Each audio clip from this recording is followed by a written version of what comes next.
உங்களுக்கு எப்படி sir cinema பயங்கர இன்ட்ரெஸ்டா? பிடிக்கும் சார். எனக்கு உங்களை பிடிக்குதுனால சினிமா பிடிக்குதுன்னு அர்த்தம்.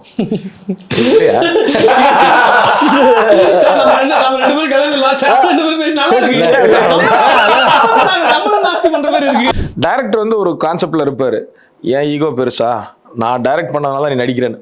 உடனே அங்க பப்பு சாரோட சைடு எப்படி இருக்குன்னா, ஓ நீ அவ்வளவு பெரிய ஆளா, நீ டைரக்ட் பண்ணா நான் ஏன் நடிப்பா, வா பாத்துக்கலாம் அப்படின்னு சொல்லிட்டு இந்த திலானா மோகனாம்பல்ல சிவாஜி பத்மினி மாதிரி, சிவாஜி சார் பத்மினி மாதிரி அந்த மாதிரி வந்து உண்மையாவே அதுல நடிச்ச எல்லாருமே டாலி தான் சார். அந்த டால் மாதிரி அவ்வளவு கியூட்டா இருப்பாங்க. கியூட்னு நீங்க வைரல் ஆக்கிடாதீங்க. நான் சொன்ன கியூட் வந்து நடிகர்கள் எல்லாருமே கேக்குறீங்க. உண்மையை சொல்லிடுறேன், பாவம் ஹீரோ என்ன சொன்னாலும் இவர் உடனே நிராகரிக்கப்பட்டது. அந்த ஹீரோயின் ஒத்து அப்படின்ட்டு இவங்களா அவங்க வேண்டாம் அப்படின்னு. அவன் ட்ரை பண்றான், இவன் ட்ரை பண்றான்னு நீ ட்ரை பண்ணாம இருந்தா ஒரு அழகான பொண்ணு உனக்கு மனசுக்கு பிடிச்சிருக்க பொண்ணு பிடிச்சிருக்குன்னா போய் சொல்லு, மிஞ்சி போனா நான் வேலை தானடா போகுதுன்னு. அது அந்த பேப்பர்ல ஸ்கிரிப்ட் பேப்பர்ல இல்லாத ஒரு விஷயம். அவர் அதை வந்து ரொம்ப ஒரு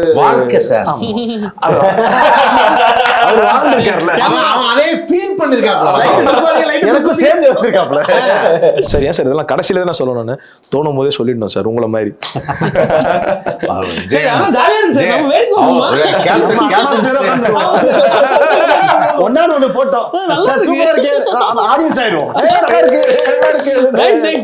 சார். இப்போதான் நீங்க சந்திரமுகியா மாறிட்டு வரீங்க சார். இந்த படத்துடைய ஹீரோயின் செலக்ஷன்ஸ், ஹீரோயின், அதுக்கப்புறம் ராஜவேலு ஒய்ஃப் கேரக்டர், அவங்கெல்லாம் எதுவுமே நான் இல்லை சார், எல்லாமே அவர் தான். சிவராமகிருஷ்ணன் ஏன் பயப்படுறீங்க?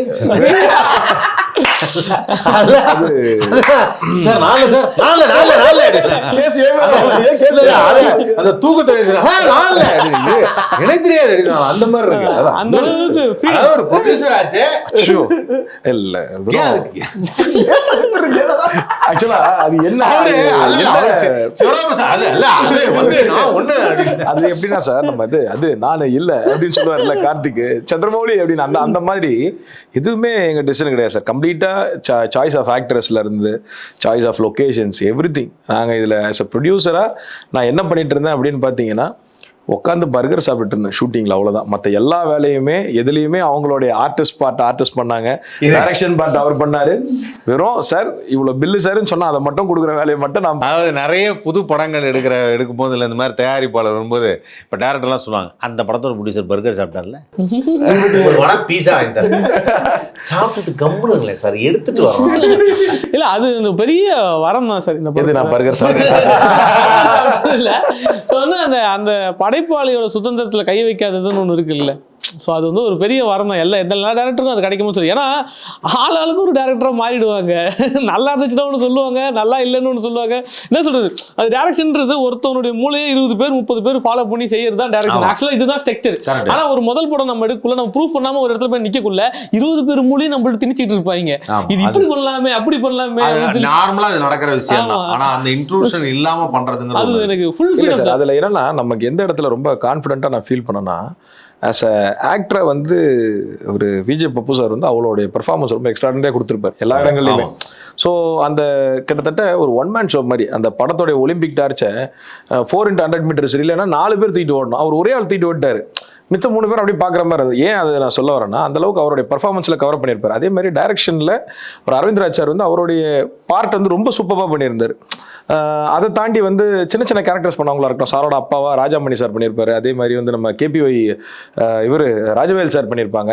அவங்களாம் ரொம்ப எக்ஸ்ட்ராடனரியாக பண்ணும்போது சார் அங்கே நமக்கு சொல்ல வேண்டிய வேலை என்ன இருக்குது. ஸோ சி ஆஸ் அ ப்ரொடியூசராக அவங்க கேட்ட எல்லாமே நாங்கள் சப்போர்ட் பண்ணுறதுக்கான உண்டான வேலைகள் பார்த்தோம், ப்ரொமோஷன்ஸ் பார்த்தோமே தவிர்த்து மற்றபடி அவங்களுடைய ஒர்க்கில் எதுலையுமே நாங்கள் இன்வால்வ் ஆகலை. அவங்களுக்கு சப்போர்ட்டிவாக மட்டும் ஆஸ் அ ப்ரொடியூசராக நம்ம இருந்தோம். ஸோ என்ன காட்டிலும் எங்கள் அப்பா தான் சார், 87 இயர்ஸ் ஓல்டு, ஜெயராமச்சந்திரன், அவர் தான் ப்ரொடியூசர், நான் கோ ப்ரொடியூசர். ஸோ இப்படியான ஒரு ஜர்னி சூப்பரா. அப்பா நான் இன்னொரு ப்ரொடியூசர் சோ எங்க அப்பா தான். சோ உங்களோட ப்ரொடியூசர்? ஆமா என்னோட ப்ரொடியூசர். நீ ஃபர்ஸ்ட் கேட்டிங்க இல்ல, இப்போ இல்ல ப்ரொடியூசரோட ப்ரொடியூசர் சார். இப்போதான் நீங்க சந்திரமுகியா மாறிட்டு வரீங்க சார். ஸோ ரொம்ப ஆரோக்கியமா இருந்தது சார். அந்த செட்டு முழுக்கமே ஒரு ஃபேமிலி மாதிரி இருந்தது. அது பப்பு சாரா இருக்கட்டும், ராஜவேல் சாரா இருக்கட்டும், அரவிந்த் சாரா இருக்கட்டும், செட்ல பாத்தீங்கன்னா ஒரு எக்ஸ்ட்ராடனரி விஷயம் ஒன்று நடக்கும். அது இட் இஸ் லைக் எப்படின்னா, டைரக்டர் வந்து ஒரு கான்செப்ட்ல இருப்பாரு, ஏன் ஈகோ பெருசா, நான் டைரக்ட் பண்ணனால நீ நடிக்கிறேன்னு.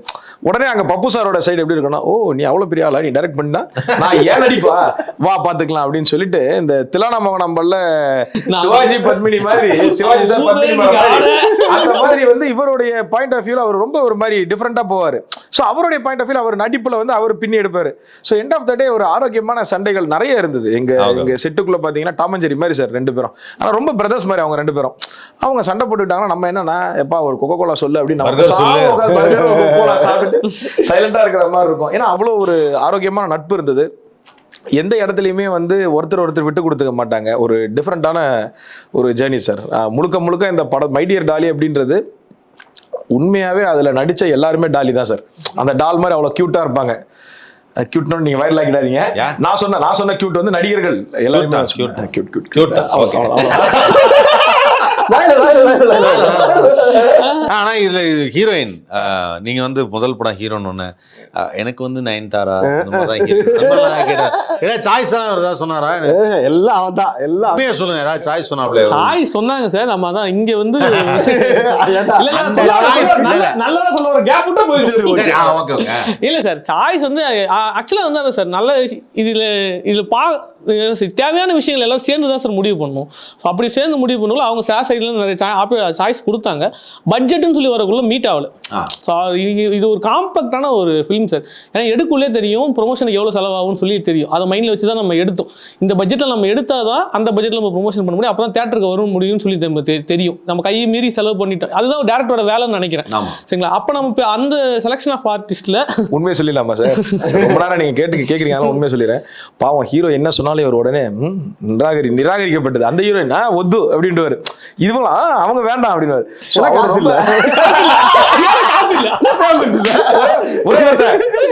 அவர் வந்து ராத்திரி முழுக்க உட்காந்து ஒரு யோசனை பண்ணிட்டு வருவாரு. பப்பு சார் வந்து ஒரு யோசனையோட வருவாரு. நம்ம காலையில அதுக்கு இல்ல. சோ அந்த மாதிரி அதுதான் சார். இப்ப நீங்க கேட்ட உடனே நாங்க ஆரோக்கியமா போகணுமே, அதான் அந்த மாதிரி தான்.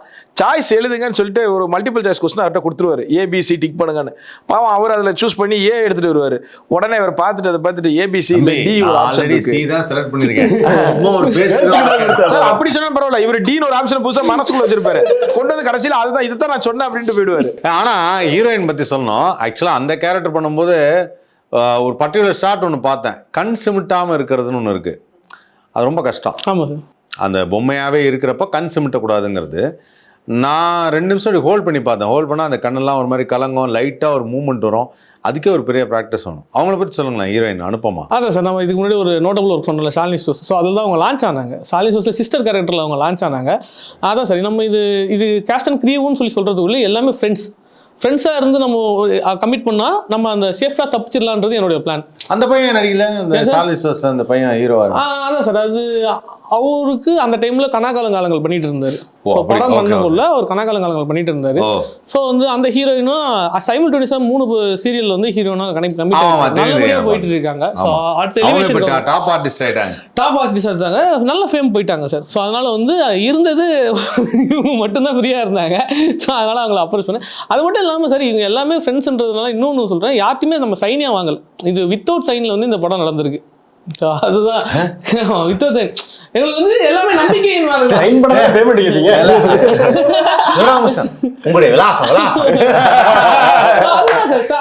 ஃபுல் அண்ட் ஃபுல் வந்து ட்ரஸ்ட் சார். பிளைண்ட் ட்ரஸ்ட்ல மட்டும்தான் இந்த படம் ஒர்க் அவுட் ஆச்சு. ஸோ யாருமே நடிச்சவங்களும் சைன் இது பண்ணல. நான் தான் என் பர்சனலாக நான் சைன் போட்டு கொடுத்தேன். பிஸ்னஸ்க்காக தான் அதுவும். ஸோ மற்ற அதுதான் sir. So friends. But it happens. நல்ல ஒரு விஷயம் நடக்கும்போது. அதுவும் இல்லாமல் அவருக்கு உங்களுக்கு எப்படி சார் சினிமா பயங்கர இன்ட்ரெஸ்டா? பிடிக்கும் சார். எனக்கு உங்களை பிடிக்குதுனால சினிமா பிடிக்குதுன்னு அர்த்தம்.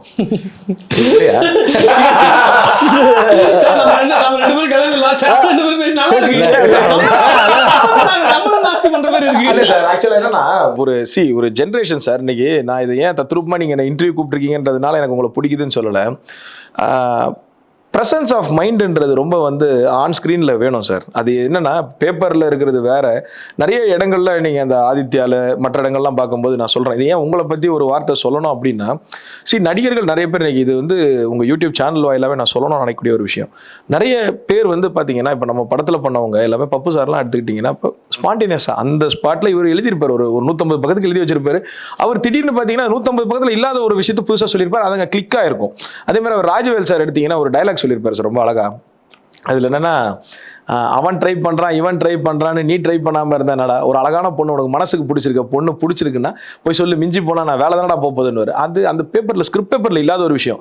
அவர் அதை வந்து ரொம்ப ஒரு வாழ்க்கை சார்.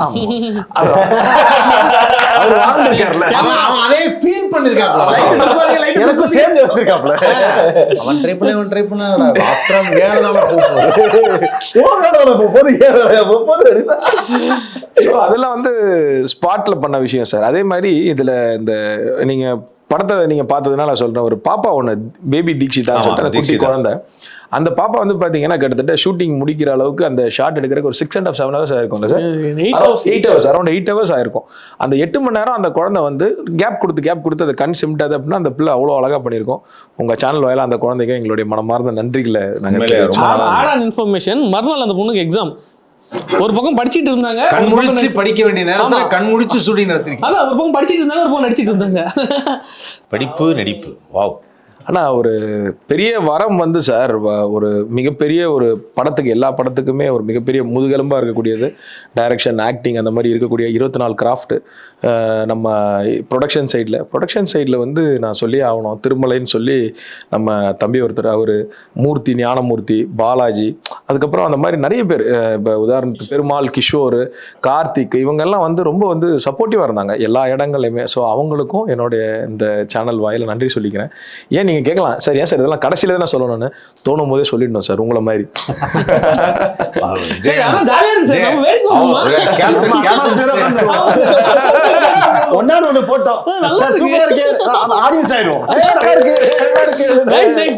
அவர் ஒரு கேப்டன் ஃபேன் மெம்பர் சார். அதாவது என்னன்னா, வலது கையிலேருந்து இடது கைக்கு வரணும், இடது கையிலேருந்து வலது கைக்கு வர்றதுக்குள்ள நமக்கு மனசு மாறிடுச்சுன்னா அப்படின்னு வரல, அந்த மாதிரி ஒரு டைலாக் மாதிரி சொல்லிட்டாரு.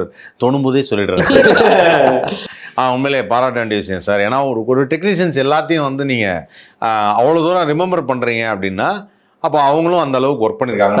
டெடிக்கேட்டடான ஜாலியான ஒர்க். அதான் சொன்னேன், இந்த ஹோல் டீமோட ஒர்க்கு அந்த என் டைட்டில் கார்டில் போடும்போதே எனக்கு தெரிஞ்சுது. யாருமே போட மாட்டேன், டைரக்ஷன் பை அப்படின்னு போடுவாங்க, அண்ட் ஃப்ரெண்ட்ஸ் அப்படின்னு போட்டோன்னே ஓகே ஜாலியாக பண்ணியிருக்காங்க படம் அப்படின்னு அப்பயே தெரிஞ்சிச்சு அதில் ஒரு நல்ல ஒரு பெரிய டீம் வந்து ஒர்க் பண்ணியிருக்காங்க அப்படின்னு. அது சூப்பரான ஒரு மேட்ரு.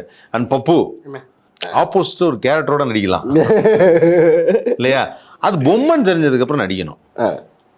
இப்போ இதில் ஒரு டிஃபிகல்ட்டி என்ன அப்படின்னா, ஒரு எக்ஸாம்பிளுக்கு சொல்கிறேன், இந்த பிரபுதேவா சாரோட ஒரு படம் பண்ணேன். அந்த படத்தில் வந்து ஒரு டெட் பாடி. நான் வந்து இன்சூரன்ஸ் ஏஜெண்ட்டாக வருவேன். இன்சூரன்ஸ் ஏஜெண்ட்டாக வரும்போது அவங்க 2 ஹீரோயினும் சேர்த்து அவர் சும்மா தூக்கி வச்சுட்டு நிற்கிற மாதிரி போஸ்ட் கொடுப்பாங்க. அவர் கண்ணாடி போட்டிருப்பாங்க. அவர் ஆல்ரெடி வந்து டெட் பாடி, அவர் நின்றுட்டுருப்பார். நான் வந்து ஒரு டைலாக் பேசணும், நான் வந்து டைலாகை மாற்றி பேசும்போது டெட் பாடி அந்த ஒரு சிரிப்பு வந்துச்சு. அது ஆக்சுவலாக ஐயோ அது கொஞ்ச நேரம் இருங்களேன் அப்படின்னு. அது ஆக்சுவலாக வந்து என்னன்னா அது கஷ்டம். ஸோ இங்கே என்ன இதுன்னா, ஒரு பர்டிகுலர் ஷாட் வந்து ஹீரோயினுக்கும் அவங்களுக்கு எடுக்கணும். ஸோ அவங்க பொம்மையாக நடிக்கணும். இட்ஸ் நாட் டால், பட் பொம்மையாக நடிக்கணும். ஸோ பொம்மையாக நடிக்கிறவங்களுக்கும் பப்பு வந்து ரொம்ப நியரில் போய் ஒரு டைலாக் பேசுவாப்புல. எப்படி அதை ஹேண்டில் பண்ணாங்க அவங்க? நீ என்ன டிஃபிகல்ட்டி ஃபேஸ் பண்ண? இப்போ அவங்கள்ட்ட கேட்க முடியாது, நீ தான் டிஃபிகல்ட்டி ஃபேஸ் பண்ண. கிட்ட போகும்போது அவங்களுக்கு தான் டிஃபிகல்ட்டியாக இருக்கும். ஆக்சுவலி ஆமாண்ணா, அது ஒரு நீங்கள் சொல்கிற மாதிரி அந்த ஒரு இது இருக்கும். நிறைய இடத்துல அவங்க கண் சிமிட்டிடுவாங்க, திடீர்னு அவங்களுக்கு தும்பல் வந்துடும், நல்ல ஒரு டேக் போயிட்டுருக்கும், இதாகும். ஸோ அதை தாண்டி அவங்களுக்கு ட்ரெயின் பண்ணதே வந்து தம்பி தான். அவன் வந்து என்னென்னா என்ன இருந்தாலும் என்ன பண்ணாலும் ரீடேக் போக மாட்டான். அந்தாலும் திருப்பி என்ன கேட்டுனே இருப்பான். என்னை வந்து ரீடேக் போக சொன்னான்னா ஏன்னு கேட்பேன், அதுக்கு பதில் யோசிச்சுட்டு இருப்பான். அதனால் என்ன பண்ணுவான்னா அந்த பொண்ணை ட்ரெயின் பண்ணிடுவான், கண்ணை சிமிட்டிராதன்னு சொல்லி. இவர் அங்கே வந்து கார்த்தியாக மாறிடுவார். இப்போ நான் கிட்ட வரேன், இப்போ நான் இதை பண்ண போறேன் அப்படின்னு சொல்லி அவன் ஒரு ஃபுல் ஒரு மானிட்டரை வந்து ஒன்று ப்ரிப்பேர் பண்ணிடுவான். அதனால மானிட்டர்ல கன்சியூம்டாம இருந்து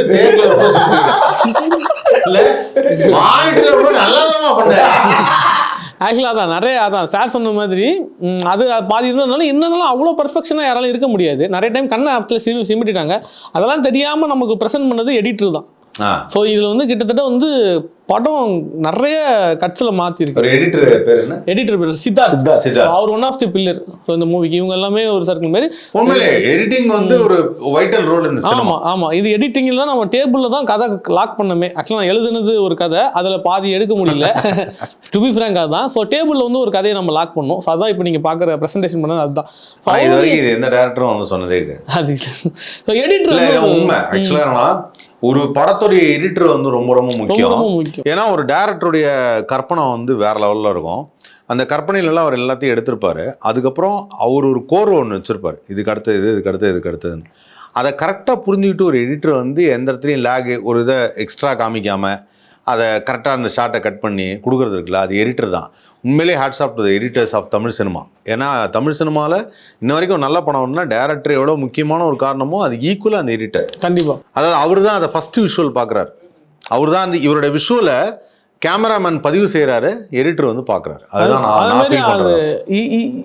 இது என்ன சொல்றது, டீச்சர் மாதிரி ஒரு எடிட்டர்ன்றத ஒரு படத்தில் வந்து டீச்சர் மாதிரி. ஏன்னா நம்ம ஒரு ஃப்ளோவில் இருப்போம், அவுட் ஆஃப் தி ஃப்ளோ அவருக்கு தான். பல எடிட்டர் கதையே தெரியாது, ஃபஸ்ட்டே ஒர்க் ஆரம்பிக்கிற வரைக்கும் கதையே தெரியாது. ஸோ சீனும் கேட்க மாட்டாங்க, ஏன்னா அவங்க ஒரு ஃப்ளோவில் போகணும்னு சொல்லி ஆசைப்படுவாங்க. ஸோ வந்து எனக்கு வந்து டீச்சர் அப்படின்னு சொல்லி பார்த்தா அந்த எடிட்டர் தான். ஸோ நிறைய விஷயங்கள் நமக்கு அவர்கிட்ட இருந்து நிறைய விஷயம் நான் கற்றுக்கிட்டேன் இந்த படத்தில். ஸோ அதுதான். ஸோ எடிட்டர் சித்தார்த், அதுக்கு மட்டும் இல்லாமல் கலரிஸ்ட்டு நரசிம்மன் சொல்லி ஒருத்தர். ஸோ ஒரு நீங்கள் பார்க்குற குவாலிட்டிக்கு அவருக்கான சவுண்டு செந்தமிழ்னு ஒருத்தர், மியூசிக் டைரக்டர் எம் ஃபாசில், அவர் நாங்களாமே நியூ. அவர் கொஞ்சம் படம் பண்ணியிருக்காரு. ஸோ ஏற்கனவே மாசானின்னு சொல்லி ஒரு படம் பண்ணியிருக்காரு. அரௌண்ட் 400+ ஃபிலிம்ஸுக்கு வந்து அசிஸ்டன்ட் மியூசிக் டைரக்டர் ஒர்க் பண்ணியிருக்காரு. Thaman sir, Sam C S sir, so நிறைய பர்டிகுலர் மெம்பர்ஸ் கிட்ட அவர் நோட்டபுளாக ஒர்க்ஸ் பண்ணியிருக்காரு. ஸோ அவர், ஸோ அதுக்கப்புறம் பாலாஜி கேசேகர் டிஓபி, டோம்னிக்கு, so second unit cameraman. So அதுக்கப்புறம் டக்குன்னு போயிட்டு இருக்கு, டக்குன்னு ஞாபகம் வரல. ஸோ இவங்க எல்லாருமே சேர்ந்தது தான் வந்து ஆக்சுவலாக ஒரு படமாக வந்துச்சு. சூப்பர். இது இன்னும் கொஞ்சம் வந்து சொல்ல போனால் இது ரொம்ப பெரிய பொருட்செலவில் காசு செலவு பண்ணி எடுக்கப்பட்ட படம் இல்லை. ஆனால் வந்து எங்களுடைய உழைப்பு மூளையை செலவு பண்ணி எடுக்கப்பட்ட படம்.